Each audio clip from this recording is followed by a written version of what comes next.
Well, today we are going to finish up Chapter 6 with Lesson 6.7.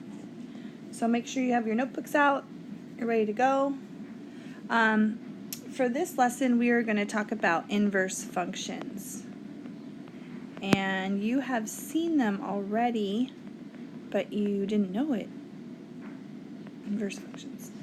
Okay, so last night in your homework, you had the last couple of questions. You were evaluating, say, f of g of a number. And when you plugged that number in, that x, it was 4 or 10 or whatever, it ended up where it came out to be the same number you plugged in. So it's kind of like this. Like if you have, here's your little function machine again. And you have, this is g of x. And you have a number like 4 coming in, for example, and let's say g of x takes any number and adds 2 to it. So out spits 6. But then f of x is just going to be the function that will undo that. So x minus 2, for example. So 6 goes in and you subtract 6, or you subtract 2 from 6, and you get 4 right back. So you plugged in 4, you ended up with 4. So these functions right here are inverse functions of each other because one did something and the other one just undid it. And then you get the same answer back. So we're going to focus on those kind of functions today. So here we go. Let's go ahead and find out how you find the inverse. So how do I know that x plus 2 and x minus 2 are inverse functions? They get a little more complicated than that. Now, here's all you do. Here's the trick of the day. All you do is you are going to switch x and y. Okay? So you're going to start with a function or some points or a graph, and you're going to take your x and y's and you're going to switch all of them. And that will give you the inverse. Okay, there's a couple of things. F of x, we know, is a function. The inverse of f of x is denoted f to the negative 1 of x. That's just a new notation for you. That's what the inverse, that's how it's written. So if you ever see that, that's what it means. It means the inverse of f of x. We need to recall a couple of things in order to do some of these problems. So recall that the domain of a function, or just any relation, are the x values. Doesn't necessarily have to be a function. Excuse me. And the range are the y values. And in order to be a function, in order for something to be f of x, it needs to be able to, the graph needs to pass the VLT. I don't know if you remember that from first semester, but it needs to pass the vertical line test. In other words, in order to be a function, any vertical line that you draw can only touch your graph in one place. If it touches in more than one, it's not a function. Also, the x values cannot repeat. Oops, sorry. Cannot repeat. Okay, so we know that from when we studied functions last semester. So here we go. I'm going to give you 3 different things. I'm going to give you first points, then I'm going to give you a graph, and then I'm going to give you an actual function equation, and we're going to find the inverse of all of these. Sorry. Okay, so here we go. Suppose that you have x and y. And x is given to us as the numbers -1, 0, 1, 1. And the y's that match up to those are 1, 2, 3, and 4. Kind of boring little relation. We can tell right away this is not a function. It doesn't have to be. What we're going to do is we're going to do a couple of things. Number 1, we're going to graph this relation. Okay? So we're going to graph these 4 points just on a basic graph. So go ahead and get your graph ready. There we go. All right, so let's just plot these points. We have the point, I'm going to do it in blue. We have the point -1, 1, 0, 2, 1, 3, and 1, 4. And as you can tell, my x values, they repeated each other, and we can see here that this graph does not pass the vertical line test. Okay, now we are going to find the inverse of this relation. And the inverse is going to be to take all of the x's and all the y's and switch places. So that first point here, which is -1, 1, in our inverse becomes 1, -1. And the next point becomes 2, 0, 3, 1, and 4, 1. So all of my domain, all the x values, have now become my range, and all of my range have become my domain. And let's graph this. So let's graph the point 1, -1. And then we'll graph 2, 0. And then we'll graph 3, 1 and 4, 1. Okay? And as you can see, I don't know if you can see it, but these points are a reflection over this diagonal right here. This is the line y equals x.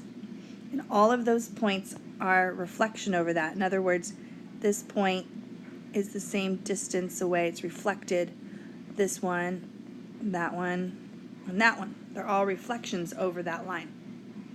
Pretty cool. And that's not a coincidence. That will happen every time with any inverse.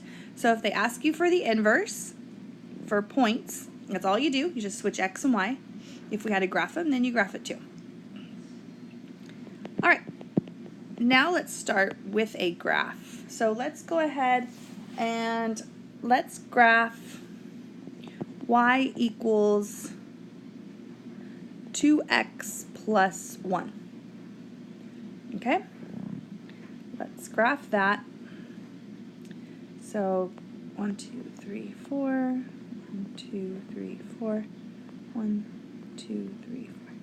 And let's go ahead and graph that, and then we're also going to graph the inverse. Graph the inverse of that. So it's been a little while since we've graphed lines, so let's go ahead and remember that you start by graphing the y-intercept first, which is 1. So you go to the y, and then our slope is 2. It's the number in front of x. So we count rise 2 and run 1. Okay? And draw a nice straight, smooth line as best you can. If you need a ruler, that's great. Okay, now let's graph the inverse. Now in order to graph the inverse, what we're going to do is we're going to take these 2 points right here and we're going to flip them. So in my regular function, my original, I have the point 0, 1, and I also have the point 1, 3. So those are these points right here and here. And I'm going to take those points and I'm going to switch them. 1, 0, 3, 1. Okay? That's all you do. And 2 points determine a line, so let's go ahead and graph those 2 points. 1, 0, and 3, 1. And what happens is you get that line. And if you can see it, I mean, my graph's not great, but maybe yours is a little bit better, but if you can see it, they should be a reflection over this diagonal. If you were to fold your paper along that yellow line there, you would see that they land on one another because they are inverses of each other. All right, let's do another one of those. Excuse me. But let's do a parabola. It's been a little while since we've graphed parabolas too. So let's start with, let's go number 3. Let's go y equals x squared plus 3. Y equals x squared plus 3. All right, let's graph this, and then we'll graph its inverse. Now, in order to graph a parabola, I would like you to have at least 3 points on your graph. Some people like 5. I'm okay with 3. 3 is fine. So this is just your basic parent function shifted up 3. I don't know if you remember doing these first semester, but so we're going to start with our basic U shape going through the origin, and we're going to shift up 1, 2, 3. Okay, and this is your basic parabola that goes up 1 and over 1 and up 1 and over 1 in each direction. and it's a nice smooth curve. Okay, so there we go. We got our 3 points. So let's label those 3 points. Let's list them. We have the point 0, 3. We have the point 1, 4. And then I also have the point negative 1, 4. So those are my 3 points, and I'm going to change this and switch them to find the inverse. Let me say that this is the inverse. So what I could do is I could say these are the points from f of x, and then these are the points from the inverse of f of x. So 3, 0, this one turns into 4, 1, and this one is 4, negative 1. All right, so let's graph these. 3, 0, here we are, 4, 1, and 4, negative 1. And then this looks like that. And it's a sideways parabola, but it's still a reflection over the diagonal right there. Okay, now let's talk about something a minute here. Our original graph, this y equals x squared plus 3, is a function. See, it passes the vertical line test. Unfortunately, our inverse is not a function. It does not pass the vertical line test, and as you can see, the x's repeat there, and so it wouldn't be a function, but that's okay. We just graph it. There you go. Okay, so now let's do some where we have to actually find the equation of the inverse. So let's say that we have f of x equals 3x plus 2. And we need to find f inverse of x. Okay? Sometimes they'll ask you to find it and graph it. We did some graphs, so we're okay on that. Let's go ahead and just find the inverse. So your first step is to switch x and y. Now, you know there is no y here, but this is really just y equals 3x plus 2. You can rewrite it like that if you want to. So let's take our x and y and let's switch them.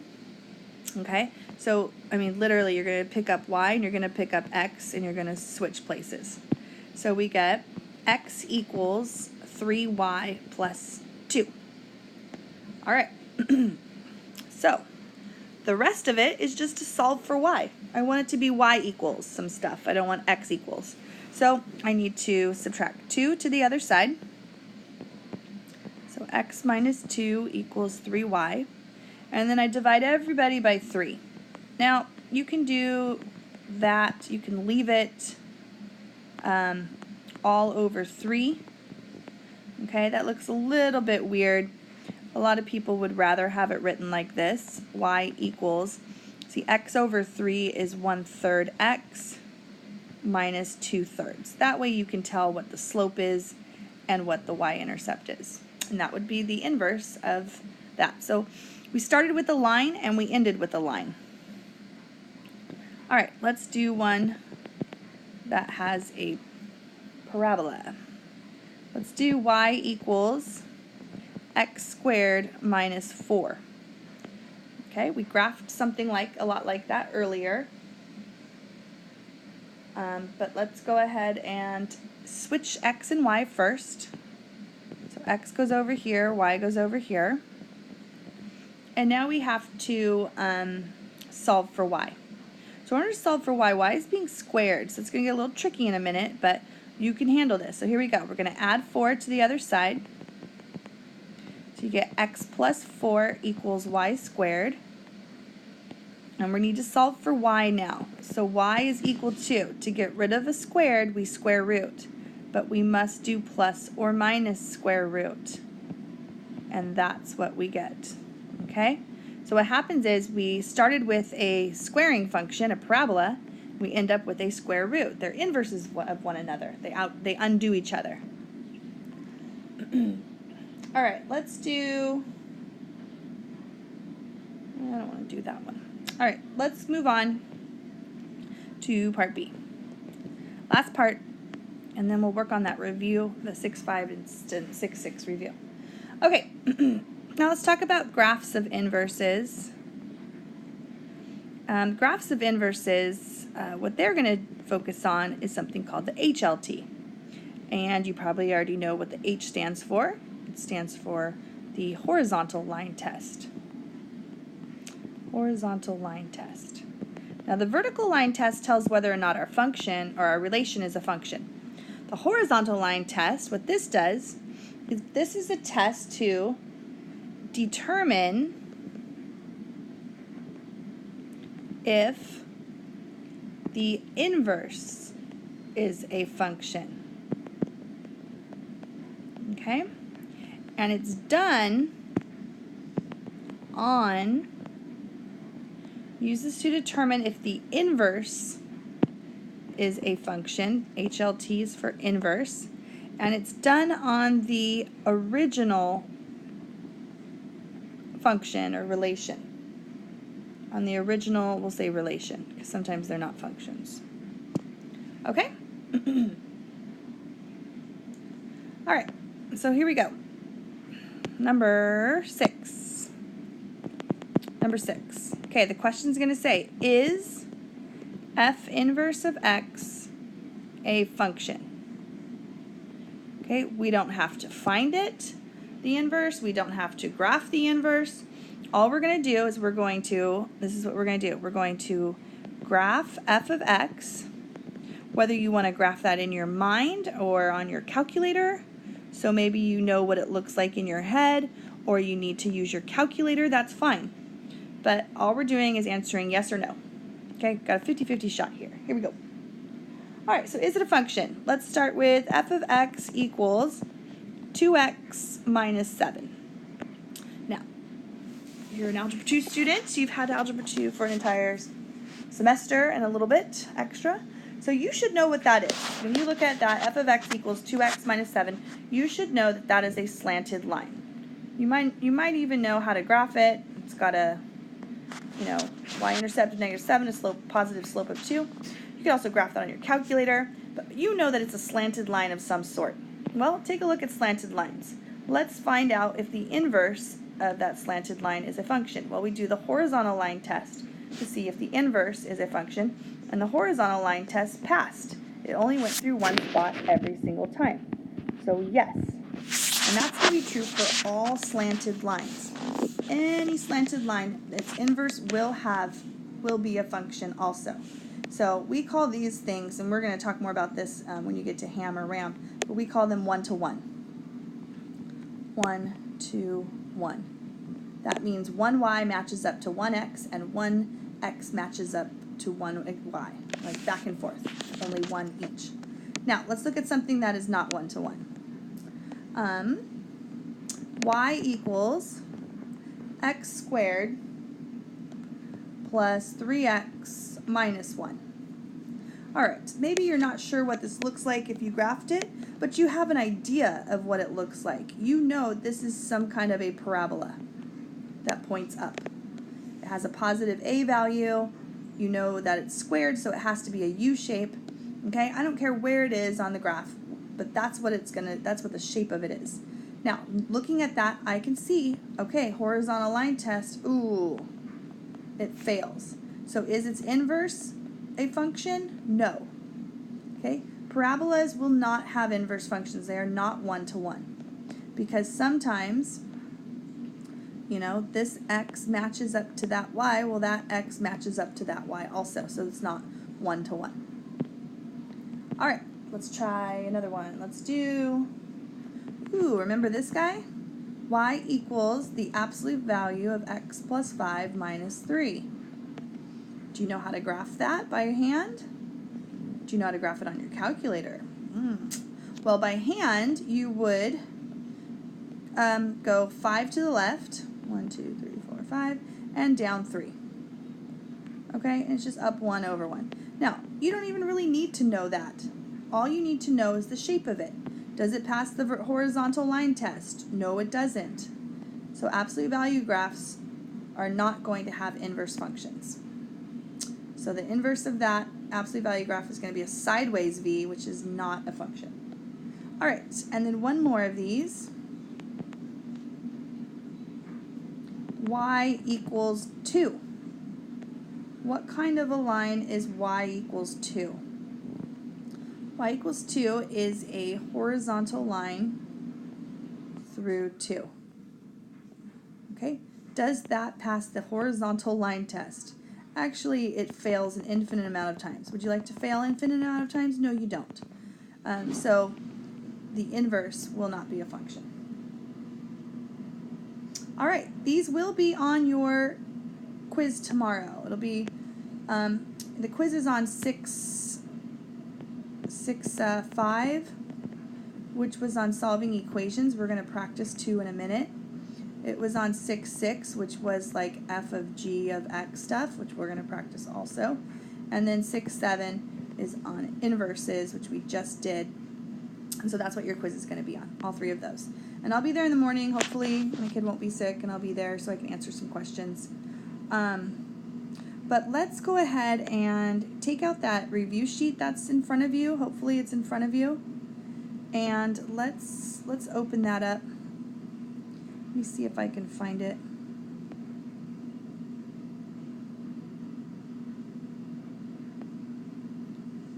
Algebra 2, Chapter 6.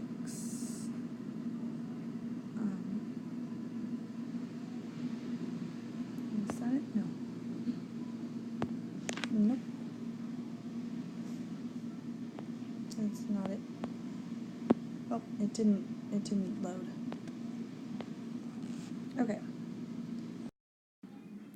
Alright, so you have an option here. You can either pause the video and try these problems from that review sheet on your own and then check to see how well you did, or you can just do them with me right now and them. So here we go. We've got some equations to solve. The first thing you want to do with these is you want to isolate the radical. So we're going to add 5 to both sides. Add 5. So then we get 2 rad x plus 4 equals 12. And make sure that you show some work, especially when you're doing these on the quiz, because you'll get partial credit even if you get it wrong. So divide by 2.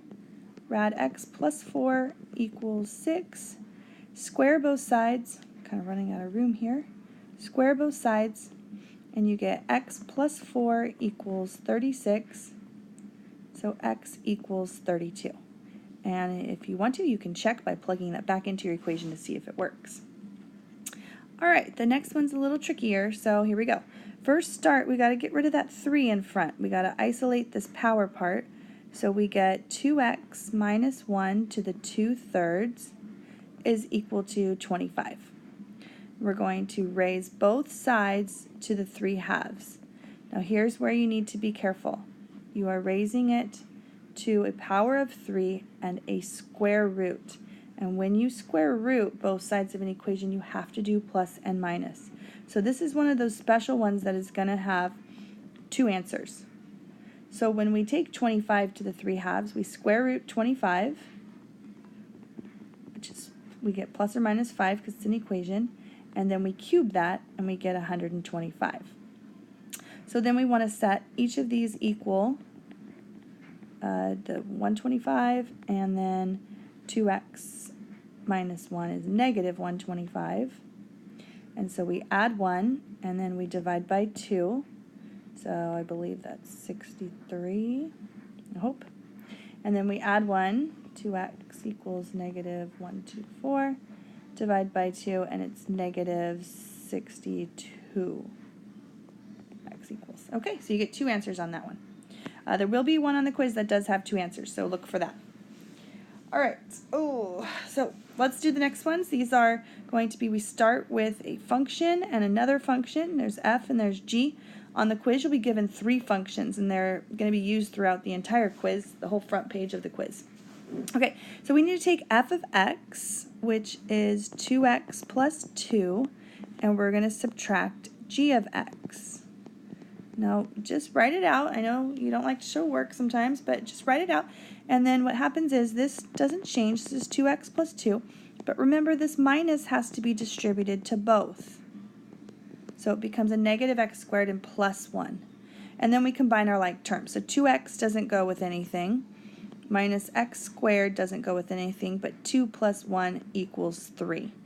And that would be your answer, and you can rewrite it so it's in standard form or just leave it.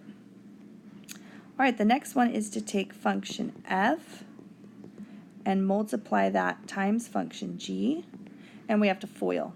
So we're going to do first, which gives us 2x cubed. Outside is negative 2x. Inside is 2x squared, and then minus 2. All right, the next one is to take function g, which is x squared minus 1 over function f. Now at this point in our Algebra 2 careers, we don't need to reduce that. We're going to have a whole chapter where we find out that we can actually take this, factor the numerator, factor the denominator, and if we have common factors, we will reduce. But right now, we're just going to go ahead and leave that for another time. Okay, but I do have this little thing right here that says, what can x not be? X cannot be anything that would make the denominator equal to 0. So what x would make that 0? Well, you can solve this. Subtract 2, divide by 2. X cannot be negative 1. If I plug negative 1 in for that x, then I would get a 0 on the denominator, which we know we cannot have. All right, the next ones, people sometimes don't like these written like this, g of f of 3. If you're one of those people, you can rewrite it. Just make sure you keep everything in the same order. It's g f3, g of f of 3. Okay, so for these, we're going to plug 3 into function f first. So let's do that part first. If you want to show work, go ahead. I don't require it on these. You get 2 times 3 plus 2, which gives us 8. 8 is not our answer. It's just a way of getting to the right answer. Now we have to evaluate g of 8. So now we're going to take 8 and plug it in and square 8 and subtract 1. And so the answer to the whole thing is 63. Now if you could do that in your head, great. Do it in your head. No problem with that. Okay, now we have to do f of negative 10 first. Work from the inside out. F of negative 10 is to take negative 10 and plug it into function f up there, and which we would get negative 18. But then we have to do it again. Now we have to plug in negative 18 into function f. So 2 times negative 18 is negative 36 plus 2 is negative 34. That would be your answer. All right, and then finally the last one, f of g of x. So for this one, there's no number. We're going to take g of x, which is right here. We're going to take that and we're going to plug it in to function f. So that 2x, the x is gone, being replaced with g of x, which is x squared minus 1, and then plus 2. See this x right here? I replaced it with that. Everything else around it looks exactly the same. So then I get 2x squared minus 2 plus 2 is simply 2x squared. All right, come with your questions on anything, both 6.5, 6.6, and 6.7 right before the quiz. And then I'll see you tomorrow.